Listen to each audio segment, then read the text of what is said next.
දිනපතා දේව වචනය 2025 දෙසැම්බර් 19 දින ආගමන සමය තෙවන සතිය පළමු වන දේව ප්‍රකාශනය වීරාවලිය 13:2-7 24:25 පිළිතුරු ගීය ගීතාවලිය 71:3-6 16:17 මාගේ මුඛය ඔබ වහන්සේගේ මහිමය ගායනා කරන්නේය සුවිශේෂය ලූක් 1:5-25 යුදාහි රජ වූ හෙරොද්ගේ කාලයෙහි අබියාගේ පේරුවට අයත් සැකරියස් නම් එක් පූජක නමක් විය.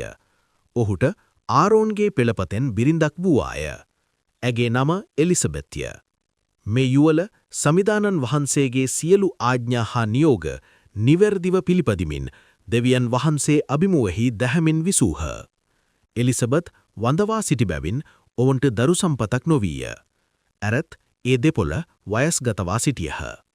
සෙකරියස්ගේ පේරුවේ අයට දෙවියන් වහන්සේ ඉදිරියෙහි පූජක කටයුතු කරන අවස්ථාව පැමිණි විට පූජක නිලපිළිවෙලෙන් සමිදානන් වහන්සේගේ ශුද්ධස්ථානයට පිවිස සුවඳදුම් පූජා කිරීමේ වාරය දාදු දෙමීමෙන් සෙකරියස්ට පැවරිණි.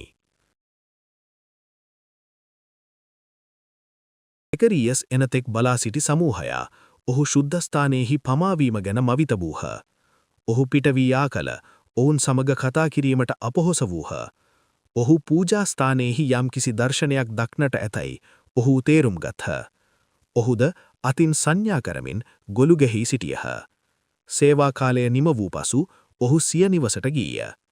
මද කලකට පසු ඔහුගේ බිරිඳ වන එලිසබෙත් ගැබ්ගෙන පස්මසකක් රහසිගතව වෙසමින් ලෝකයා අතර පැවති මාගේ නින්දාව පහ කරනුවස් සමිදානන් වහන්සේ මෙකල මා දෙස කරුණාවෙන් බලා මේ දේ කළ සේකයයි කීවාය.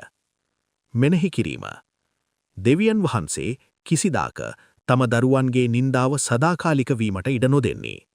උන්වහන්සේගේ කාලය පැමිණි විට උන්වහන්සේ අපගේ දුක සහ ලැජ්ජාව ප්‍රීතිය බවට පත් කරනවා.